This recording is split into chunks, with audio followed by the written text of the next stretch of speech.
Okay, so instead of me taking a break like I should, I'm going to jump right into another series. Well, I think it's a mini series actually. So, Chernobyl. Just got done watching the first episode. It's titled 123:45, assuming that's in reference to time. Now, so far, I feel like whoever created this, whoever came up with the idea to make this a miniseries or a show, just they probably grabbed first-hand accounts or like news clippings or something like that, because it seems a little off, in my opinion. Saying that the people who are in charge of so many, who have so many other individuals' lives in their hands, will be this stupid. I can't believe that. But I have been in situations where something really extreme, like life-changing or life-threatening, has happened, and if you can come to a point to where you're so scared that you'll choose not to believe your reality or the reality. You'll choose to go with what makes the most sense, if that makes any sense. So, highly stressful, highly dangerous, very fearful situation can cause an individual, to act on what's the most logical. I know that sounds way out there, but there's an instance where one of the, I guess, the oldest person involved in this whole situation, I guess, is like tapping his cane, and he's talking about this is going to be great for the pride of the people, but then he sets forth a demand: seal the city and cut all the telephone lines. We don't want them spreading lies. What? That makes no sense. That makes no sense. What? I'm trying to give it the benefit of the doubt that it's such a traumatic event. Like, this is something that's wasn't supposed to happen, never should happen. But if it does happen, everybody has to leave. I can understand that. I can understand the severity of the situation. I mean, people are dropping like flies.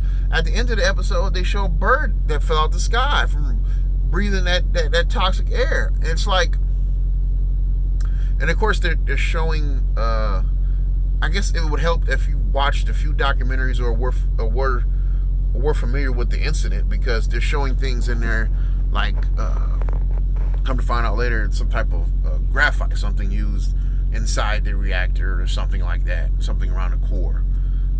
You see certain things. You see the smoke. You see the colors. You see people's hair raising up in the wind. Now, it's beautifully shot. I have to admit that.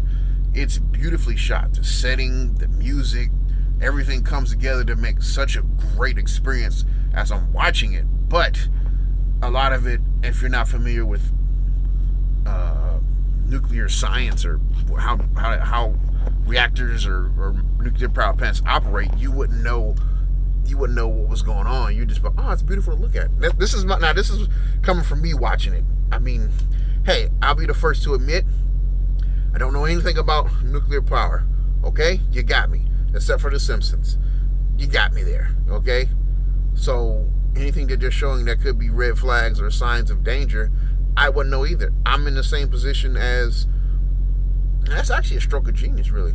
So the way they built this series so far is separating people from ones who know what's going on and the ones who don't know what's going on. So as a viewer who doesn't know what's going on, I'm more in the place of the townspeople versus somebody who's had an interest in nuclear power, who works in a nuclear power plant, or who has been around somebody who they basically know what's going on. It's probably interesting for those type of viewers to be watching it. But anyway, let me try and break down what I saw in the first episode. So they've introduced you to a few characters. There's a firefighter. They've introduced you to all the people who were working in the control room of the power plant. A lot of them have died in the first episode or have become greatly sick. The firefighter, he's pretty sick now, and they made a point to illustrate that his wife was pregnant. They've given a little bit of the people who live in the surrounding area about, like, you're just going about their normal way, but like you're in the same position. Well, I wouldn't say that, but as far as knowledge wise, where I'm in the same position as them, I don't know what's going on either. So there's no fear. There's no reason for them to want to leave. Some people have a feeling that it looks pretty bad, and that doesn't look normal. But of course, like any series that I watch, this one actually grow on me a lot faster. This one has grown on me a lot faster than the other series that I've watched. But I think this is a mini series. I don't think this is going to be like a season 2 or something. I guess this is just a reenactment of what happened. But I feel like it's a little off. I feel like it's overly dramatic in some points. Like the tapping of the cane was pretty overly dramatic. I guess I should explain more. So they're basically, it starts off with showing a woman throwing up in the toilet, getting up, going back in there, and showing the fact that she's in love with this guy. This is before you know what their position is in the town anyway. He's in love with him, and then there's a earthquake-like occurrence. Look over there. There's a lot of fire coming from somewhere. We don't know where it is yet. Come to find out, it's the power plant. It's been an explosion. Nobody knows how bad it is really. So they're trying their best to control the situation and not cause a meltdown. So I guess a meltdown would be equivalent to an atomic bomb or an atom bomb. One of the two. I don't know. See, I don't know anything, but I know it's bad. So at this point in the show, we don't know the severity of what's going on. So, it's really good. They do this thing where you start peeling back the layers. So you're in the control room, and then you start walking outside, and you start going down different levels, and you start to see the destruction that's involved. And even in doing that, the further down they get, the worse it starts to get.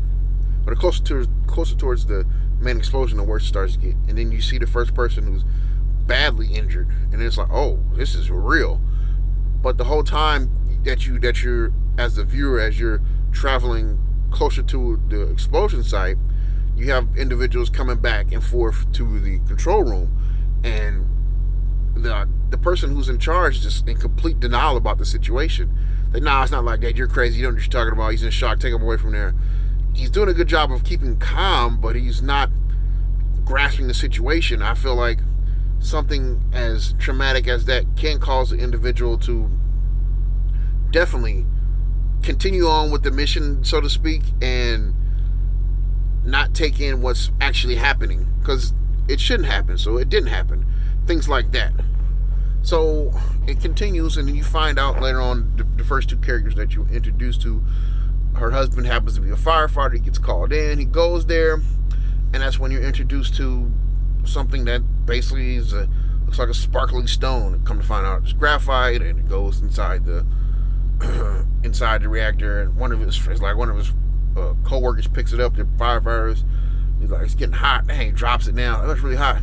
He falls down, and whatever it did, it had basically eaten away his hand. So it's like, oh wow. And even before that, you see another guy. He gets messed up from touching a door that was closed closest to the blast site. Everybody's pretty much starting to crumble, and people are starting to be affected by the radiation fallout. Wow. And like I said, at the end of this episode, you see a bird affected by the pollution in the air. But at this point, they've done their best to even close down. Like at this point, I feel like they're calling them military or like National Guard, I guess. If you're trying to compare it to something in America, it'd be like National Guard. They're basically calling it National Guard or the police or whatever to maintain order or something like that. But I'm still so puzzled as to why that will be the answer to something as bad as this. It's not just a regular fire. That's been made perfectly clear. And then it's even illustrated even more so when the head guy in charge is basically succumbed to his exposure, right? Now you got another guy who's like I don't think he's a second in command, but he's in charge of another department, but he's in charge of that, and he's like, hey, there's nothing left. But they're still arguing with him like, nah, man, you don't know what you're talking about. It's like, what does that come from? I'm so confused about that. I'm going to have to continue to watch it, but I just don't see where that comes from. Maybe it's just like, I've heard this saying once before. Smart people somehow still tend to be the stupidest. If that makes any sense. It didn't make sense to me the first time I heard it. Well, it kind of did, but now it makes even more sense. It's like, you're so smart. I guess it's not about being smart or stupid. It's about how you can manage your fear. Managing your fear can also diminish your intelligence, I feel like. And this is a perfect example of that. At least that's the best I can pull from the first episode. So I'm going to have to continue to watch more.